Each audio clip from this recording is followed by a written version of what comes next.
Hello, everyone. I just wanted to talk a little bit about today about the new reveal of the new General's Handbook. It's been a while, but I guess as I made my opinions clear in the past, I was not a big fan of the last General's Handbook. I never liked the idea of just getting extra damage on all those attacks because I just felt like people would always tell me, well, it can help out the weaker armies, but on the other hand, you're also just making the stronger armies ridiculously stronger.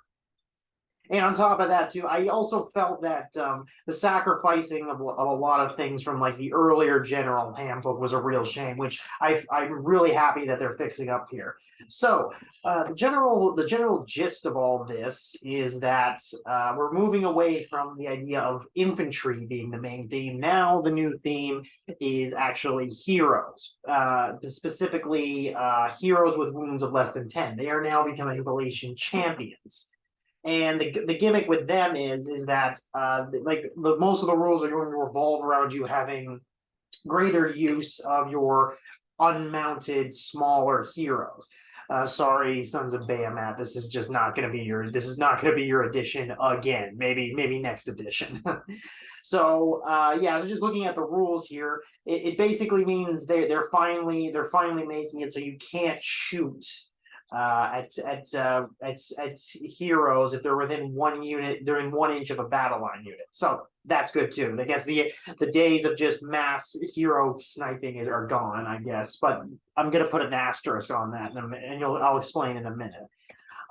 So basically, one of the gimmicks they're showing here now is that if you go second in a battle round, you can actually make two heroic actions instead of one, and it looks like we're getting some more universal heroic actions. One is key to victory. Sorry.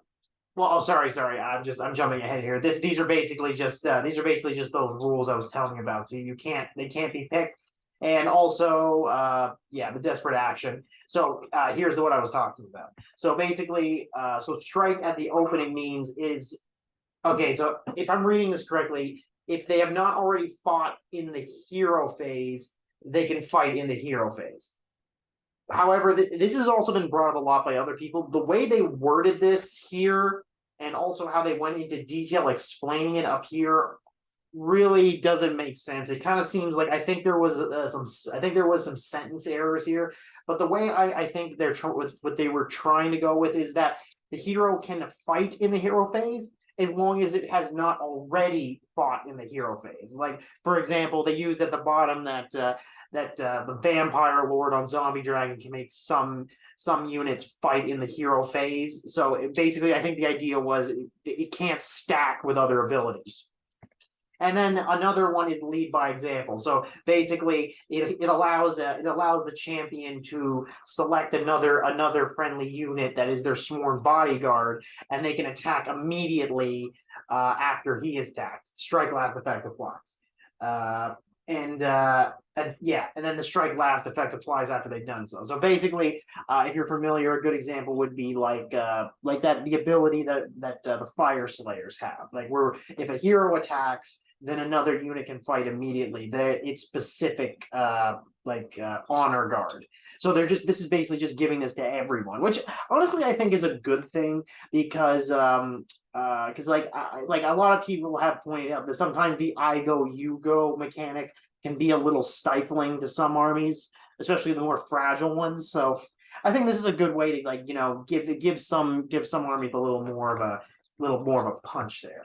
And then it's just going into detail explaining what a sworn bodyguard is. Well, they're part of one of the Galatia Command, which are one of 3 new core battalions. I really noticed that they're leaning very heavily into core battalions as a primary game mechanic. I'm both. I'm both. I'm both for and against that.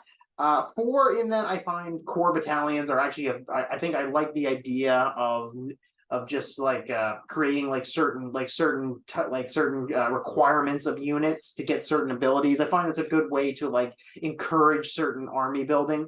On the other hand, though, I'm really afraid that this might turn out to be like the bounty hunters battalion in the last one, where basically people were just spamming that and maybe the one drop battalion, which basically meant you never saw any other core battalion. I don't want these to absolutely dominate every single list people bring. That's my one fear. But we'll see. It's still early. It's still early.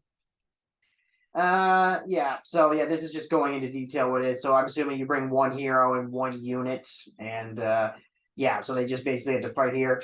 And then it also goes into detail about like how they're gonna be using new fresh tactics and new like battle tactics and battle plans.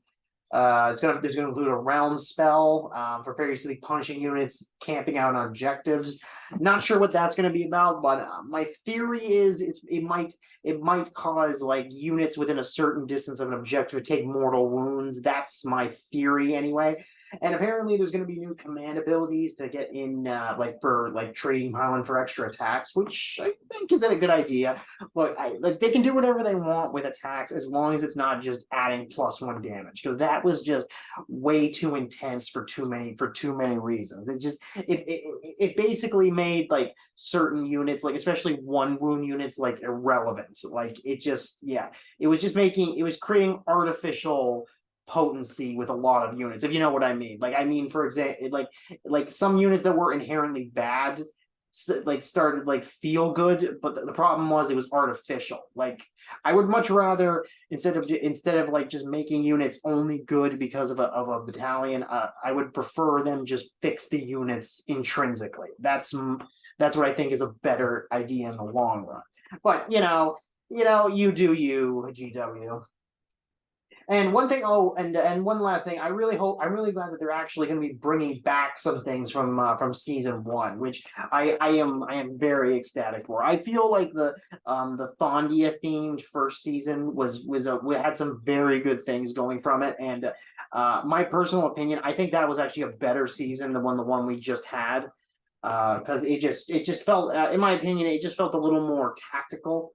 And I hope they bring it back. Like, honestly, I really hope they bring back the whole remove an objective if you go second thing. I hope they bring that back at some point, because I felt that was a really nice way to balance out the going second mechanic.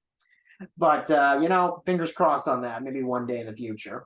Not much else to comment except they did also tease in the video here that one of the 3 battalions that weren't shown here is it seems to be that it will allow if brought in this battalion, it will allow shooting units to be able to hit enemy heroes even if they're within 1 inch of a battalion. So I guess that's a way how they're going to try and balance out the fact that you can't actually shoot those heroes in this season. That basically you have to bring them in a special battalion. So I think that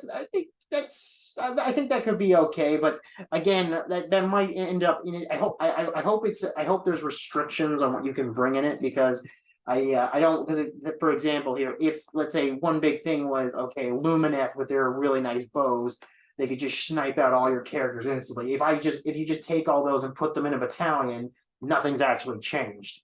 So I really hope that they make it so like maybe only 1 unit can do it, and only a unit that's not reinforced.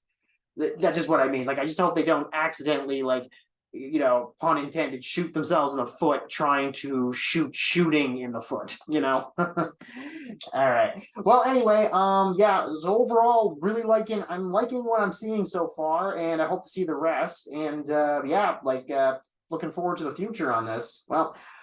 Anyway, that's pretty much everything I got here. So probably more info coming up in the future. So just have to see what that leads to. Anyway, thanks for listening, and goodbye.